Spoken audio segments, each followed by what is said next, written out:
নির্বাচনী আমেজ তো শুরু হয়ে গেছে। আমি গতকাল গিয়েছিলাম নোয়াখালীতে, বিজ্ঞান প্রযুক্তি ইউনিভার্সিটিতে। তো পুরা রাস্তা হচ্ছে বন্ধ এই নির্বাচনী প্রচারণার জন্য। তো মানুষ খুব উৎসাহ নিয়ে কাজ করছে, খুব উৎসাহ নিয়ে, মানে নির্বাচনটা হবে। অনেকদিন তো খুব সুন্দর নির্বাচন হয় নাই, এই জন্য সবাই খুব আগ্রহ নিয়ে অপেক্ষা করছে যে নির্বাচন হবে। আমার ধারণা নির্বাচন হবে।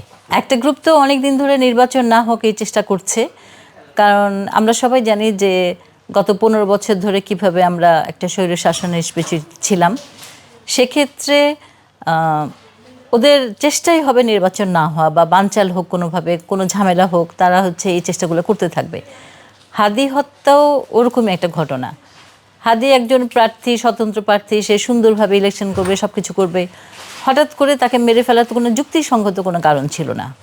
একটা অশান্তি, একটা অনাচার তৈরি করার জন্য এই চেষ্টাটা, এবং এরকম চেষ্টা আমার ধারণা আরও হবে, যাতে নির্বাচন কোনোভাবে ভণ্ডুল হয়, কোনোভাবে বানচাল হয়। কিন্তু আমাদের দেশের সমস্ত মানুষ যেভাবে চাইছে, প্রশাসন যেভাবে চাইছে, আমার মনে হয় যে নির্বাচনটা হবে।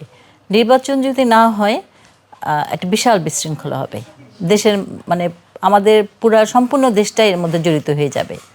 কারণ সবাই যেভাবে আগ্রহ নিয়ে আছে যে অনেক বছর পরে একটা সুন্দর সুষ্ঠু নির্বাচন হবে, সেই নির্বাচন যদি বানচাল হয়ে যায়, আমার মনে হয় সেটা খুব ভালো হবে না, এবং দেশের জন্য সেটা অশনি সংকেত হবে।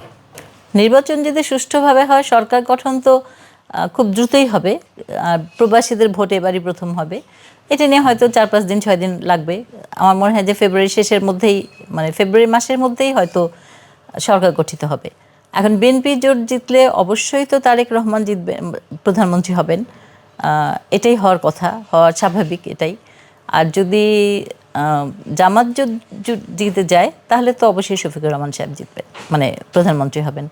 আমার মনে হয় ওনারা দুজনই এখন মাঠে আছেন, এবং ওনারা দুজন সেইভাবে বিশাল প্রভাব বিস্তার করে আছেন। তো এটাই আমার ধারণা।